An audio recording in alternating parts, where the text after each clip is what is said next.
It now gives me immense pleasure to introduce our keynote speaker, Ms. Fatou Bensouda, incoming prosecutor-elect of the International Criminal Court. My learned colleague, the floor is yours.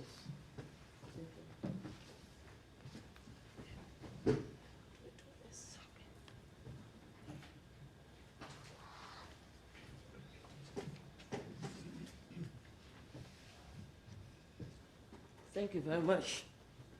Your Excellencies, ladies and gentlemen, allow me to start by thanking Ing Aja Eze Foundation for inviting me to address you today, especially on a very important occasion, the occasion of the International Day of the African Child, but also to talk about some critical issues, that is the girl soldier, as well as the role of the International Criminal Court.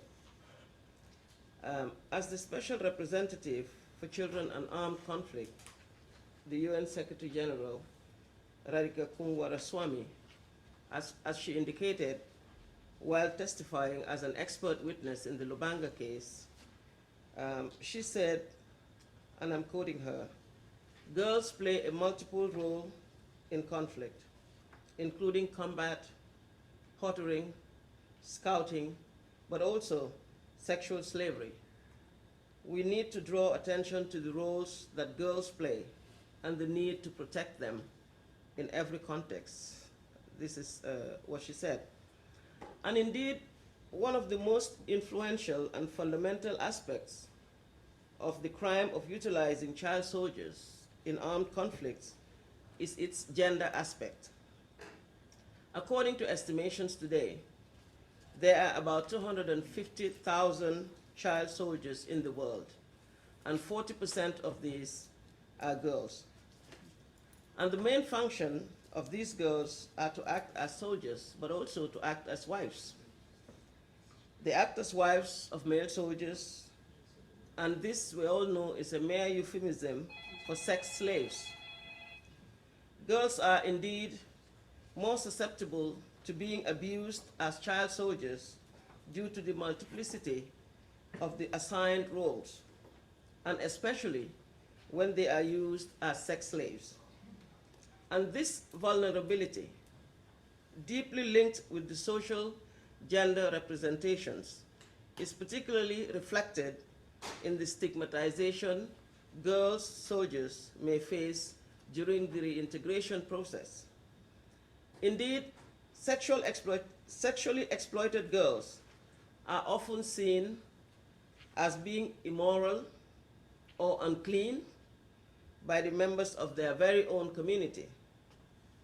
And UNICEF has noted in their submissions on reparation to the judges of the ICC in the Lubanga case, many girls who have been through these atrocities try to keep their pasts hidden. And this they do just to avoid stigmatization in their communities. The effect this has is that it prevents victims from being taken into account to see their suffering addressed in an attempt to heal. It also creates significant outreach problems for ending the impunity of perpetrators. The situation in Sierra Leone provides an illuminating example of why we need to focus more attention carefully on girl soldiers. The DDR, Disarmament, Demobilization, and Reintegration programs in Sierra Leone, which was carried out after the aftermath of the armed conflict, were not designed especially to focus on the girl soldiers. The program often required the child soldiers to hand in a weapon, a process which excluded those who did not carry a gun.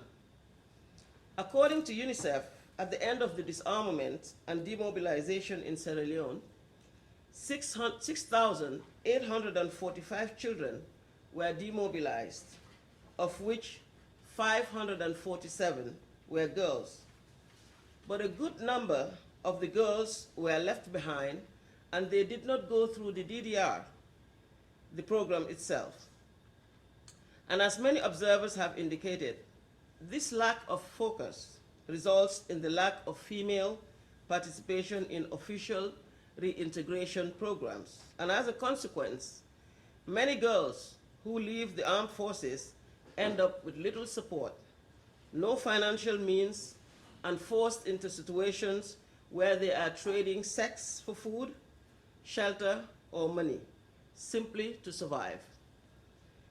I would like to talk to you today about what the recent international developments made to address this issue and how the Office of the Prosecutor of the ICC has been working to ensure that never again the plight of girls is forgotten or trivialized, that they are not invisible from the scope of the law and the reintegration programs. The recognition of gender violence or gender crimes as such is relatively a recent development in international law. If we recall, Robert Jackson, the chief prosecutor at the Nuremberg trials, decided not to present sexual crimes in the case against the Nazi leaders. And it was only in early 1990s that there was a gender emphasis on gender crimes. This impetus was furthered with the efforts of obtaining accountability in the mid-1990s for atrocities committed against women during the conflict in former Yugoslavia, which paved the way of the establishment of how rape and other forms of sexual violence could be instrumentalized in a campaign of genocide. This equally contributed to the expansion of the understanding of sexual or gender violence as war crimes and crimes against humanity. But perhaps the most groundbreaking decision advancing gender jurisprudence worldwide was the Akayesu judgment delivered by the trial chamber of the International Criminal Tribunal for Rwanda in September of 1998. For the first time in history, rape was explicitly recognized as an instrument of genocide. And as described by the ICTR trial chamber in Akayesu, they said that rape is used to kill the will, the spirit, and life itself. The decision by the ICTR chamber provided a definition of rape as well. It described it as a physical invasion of a sexual nature under circumstances which are coercive. By doing so, they're placing gender crimes in a very large context.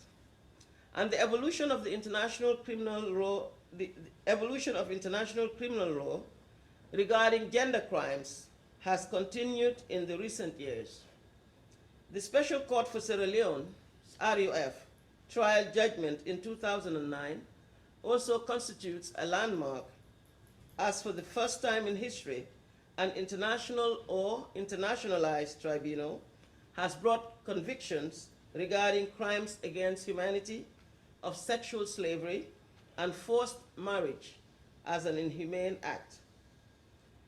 The Rome Statute of the International Criminal Court is a result of these recent developments in international law and progress in human rights, throughout which the international community as a whole, composed of representatives of governments, NGOs, international institutions, have recognized gender violence, and gender crimes as a crime of international concern. Gender-related violence or gender crimes is a firmly established concept in the Rome Statute.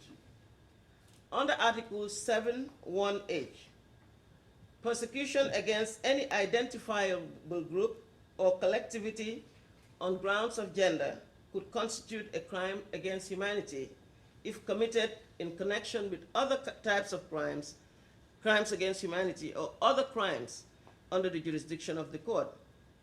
And various provisions of the statute describe what can be characterized as gender crimes: rape, sexual slavery, enforced prostitution, forced pregnancy, and enslavement, including trafficking. These are some of these characterizations which can be categorized as war crimes and/or crime against humanity. Therefore, and although the forms of brutality and violence committed against girls and women during armed conflict are in many aspects unspeakable, we now have the strength of the law, the Rome Statute, to give voice and language to these crimes. Let me talk briefly about the OTP strategies, the policies and cases. The Office of the Prosecutor, within its mandate prescribed by the statute, is engaged on gender-related issues in multiple ways.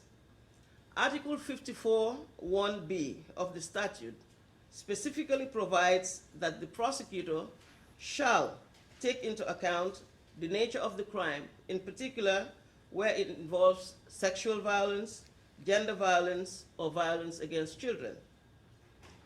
Sensitivity towards gender issues is all the more prescribed in relation to the protection of witnesses and victims. And according to Article 68(1) of the statute, the court shall have regard to all relevant factors including gender and the nature of the crime, in particular where the crime involves sexual or gender violence or violence against children.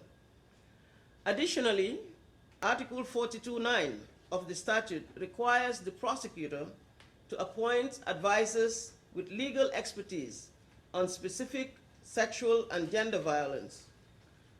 I am proud to have been the office's focal point for gender-related issues since the start of my mandate as Deputy Prosecutor.